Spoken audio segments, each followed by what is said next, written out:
In my opinion, all a single black female has done for 50 years is raise the next generations of coons.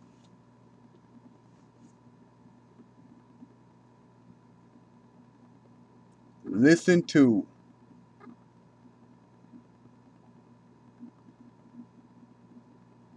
what did one of these rappers said about the memory of a young boy, young 14-year-old boy that died in Mississippi.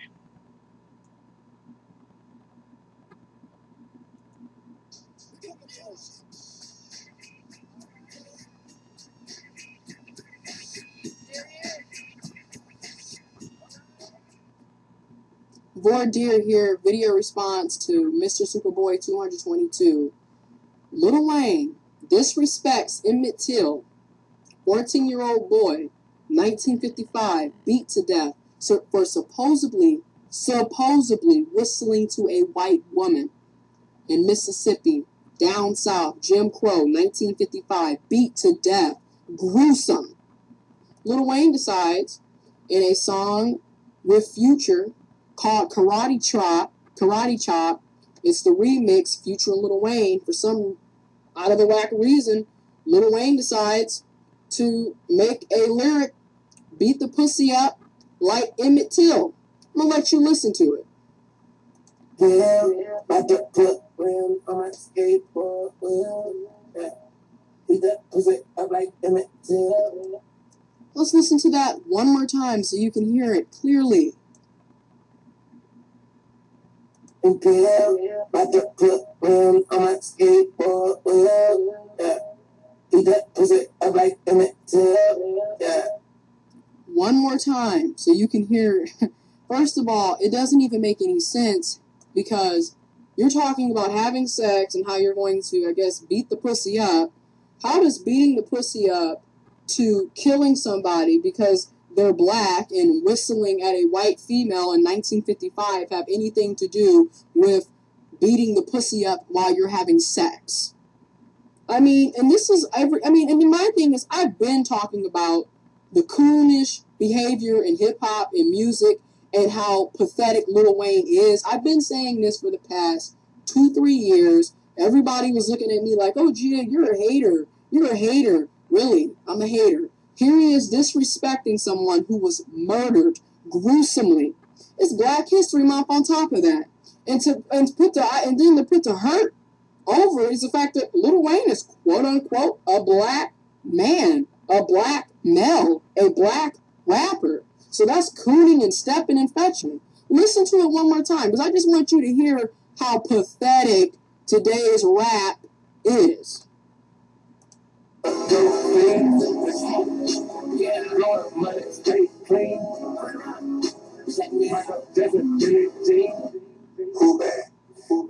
got a pain pill, about to put rim on my skateboard. Yeah, beat that pussy up like Emmett Till. Yeah. What kind of mess is that? Disrespectful, coding, and this is most rap. And I was informed from somebody on my Facebook page that this was not the first time that little cooning Wayne has said something disrespectful about Emmett Till. Apparently, he said something disrespectful about Emmett Till on one of his mixtapes, The Drought 3. So this isn't the first time he's disrespected Emmett Till. He's disrespecting everybody who's ever been killed, murdered, discriminated against because of their skin complexion. Think about Emmett Till. You think about Trayvon Martin, Jordan Davis, Sean Bell, Chavez Carter. List goes on. And here you are disrespecting Emmett Till. I want you to also look at the picture in the video.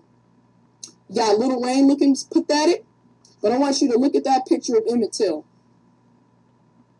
Look at his face, completely mutilated for supposedly whistling to a white woman in 1955 at the age of 14. They beat him. They chopped his face up. They ripped his tongue out. They cut off his penis. They shot him, and they weighed his body to the bottom of a river in Mississippi. That's what happened in 1955 to a 14-year-old boy. And then you got Lil Wayne rapping about it in 2013 like it's nothing, like it's funny, like it's a joke. How disrespectful can you get?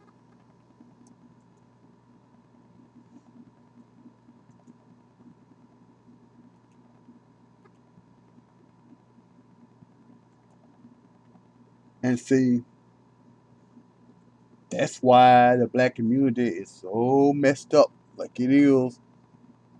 All these black people have a death culture and don't understand we have a death culture. Well, our culture don't really breathe any life anymore.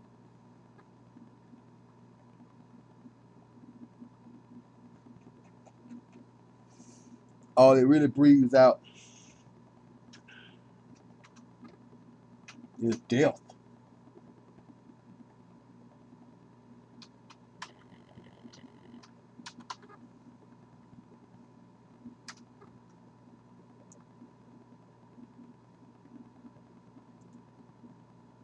And here is Emmett Till.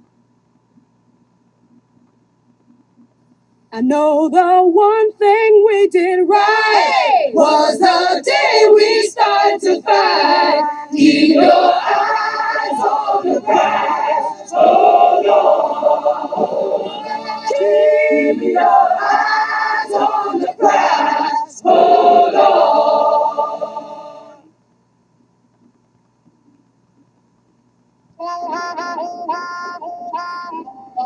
On August 21st, 1955, two teenagers from Chicago boarded a train and traveled south to visit family in Mississippi. We was going on there to pick some kiting because I never picked any kiting before. And I was looking forward to do that because I had told my mother that I could pick 200 pounds. And she told me I could. So we was going on there to look for a good time. For more than a year, racial tensions in the South had been higher than usual, since the Supreme Court ruled in Brown versus Board of Education that segregated schools were unconstitutional.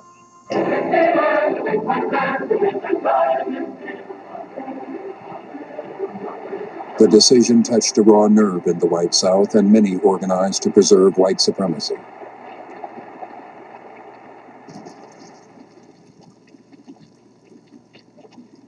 For years, groups like the Ku Klux Klan practiced terrorism. Despite national black protests, public murders of blacks were common, and the mobs who committed them went unpunished. In the previous 70 years, there had been more than 500 documented lynchings in Mississippi alone. Coming from Chicago, Curtis Jones and his cousin Emmett Till had little sense of the world they were entering when they arrived in Money, Mississippi. Emmett Till was, at the time, he was 14 years old. Had just graduated out of grammar school. He had some picture of some white kids that he had graduated from. That was, female and male. So he told the boys down there, hey, you got around the store? It must have been around about maybe 10 to 12, youngsters around there. That the girls was his girlfriend. So one of the local boys said, hey, there's a girl in that store there, so I bet you want to go in there and talk to her. So he went in there to get some candy. So when he was leaving out the store, after buying the candy, he told us, said, bye, baby. And the next thing I knew, one of the boys came up to me and say, man, you got a crazy cousin. He just went in there and said bye to that white woman. And that's when this man I was playing checker with, this older man, I guess he must have been around about 60 or 70, he jumped straight up and said, boy, say, y'all better get out of here. Say, that lady come out of that store and blow y'all brains out.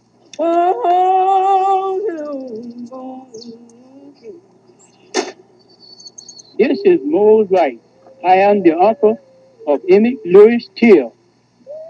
Sunday morning, about 2:30, someone called at the door. And I said, who is it? And he said, this is Mr. Bryant. I want to talk with you and the boy.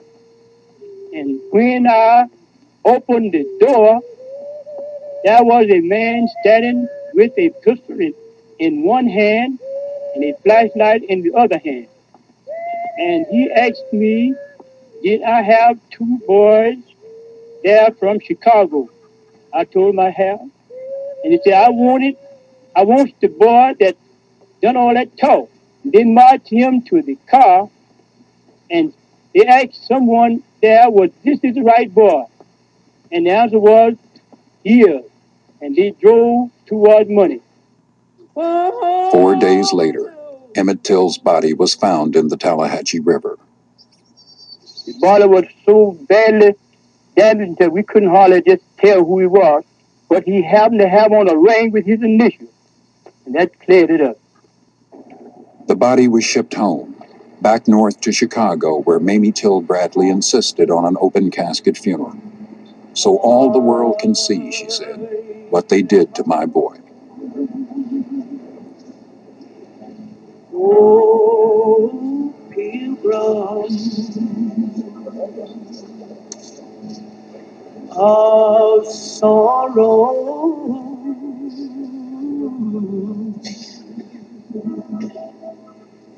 and I'm left in this old wide world. Jet magazine showed Till's corpse, beaten, mutilated, shot through the head. An entire generation of young black people would remember the horror of that photo.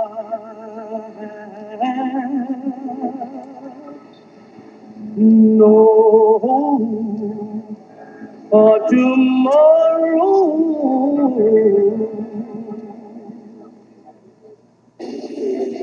Roy Bryant, husband of the woman in the store, and J.W. Milam, her brother-in-law, were arrested for the murder of Emmett Till. The trial was held in nearby Sumner, Mississippi. Black organizations like the NAACP and the Black Press worked especially hard to keep the case in the news, to make an example of Southern racism for the world. I had covered the courts in many areas of this country, but the Till case was unbelievable. I mean, I just didn't get the sense of being in a courtroom. It was, first place, segregated. The black press sat at a bridge table far off from the court, and the boy's mother came down. They sat her there at the bridge table with us. What do you intend to do here today? To answer any questions that the attorneys might ask me to answer. To the How best. How do you think you could possibly be a help to them? I don't know. I mean, just by answering whatever questions that they ask me. I see. Do you have any evidence bearing on this case? I do know that this is my son. The defense argued that the body found tied to the cotton gin fan in the river was so disfigured that it could not be identified as Emmett Till. The trial took 5 long, hot days. The prosecution's star witness was Till's uncle, Mose Wright, who testified despite threats to his life. He was called upon to, could he see anybody in the courtroom, identify anybody in that courtroom that had come to his house that night and got the Emmett Till out. He stood up, and there was a tension in the courtroom. And he said, in his broken language, "Dahi." Darhe, there he is. I really didn't realize how brave my grandfather Mose Wright was, you know. But after I got older, I realized that he was a brave man. He was a mighty brave man to travel back down there, you know, among all those hostile peoples and testify and get up in court and point his finger at a white man and accuse him of murder. As the trial ended, a defense lawyer told the jury he was, quote, sure every last Anglo-Saxon one of you has the courage to free these men.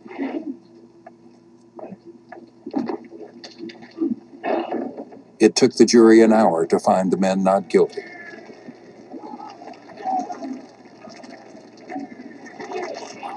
Months later, for a fee of $4,000, Roy Bryant and J.W. Milam told their story to reporter William Bradford Huey. Milam was startled at the belligerent attitude, or the fact that young Till didn't appear to be afraid of him.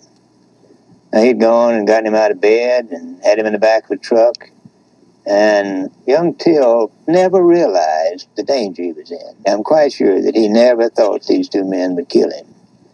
And, or maybe he's just in such a strange environment, he doesn't know what he's up against. And it seems, to a rational mind today, it seems impossible that they could have killed him. But J.W. Milam looked up at me and said, well, when he told me about this white girl he had, he says, my friend, that's what this war is about down here now. He says, that's what we got to fight to protect. And he says, I just looked at him and I said, boy, you ain't going to never see the sun come up again. I believe that the whole United States is mourning with me. And if the death of my son can mean something to the other unfortunate people all over the world, then for him to have died a hero would mean more to me than for him just to have died. The fact that Emmett Till, a young black man, could be found floating down the river in Mississippi, as indeed many have been done over the years, just set in concrete the determination of people to move forward.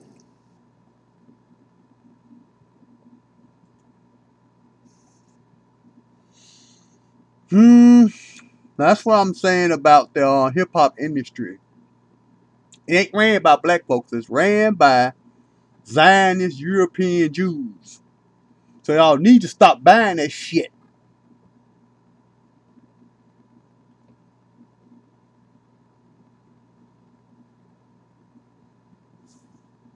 Stop buying that stuff.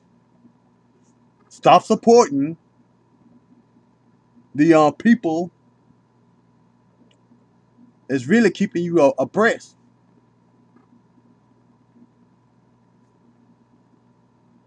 I'm out.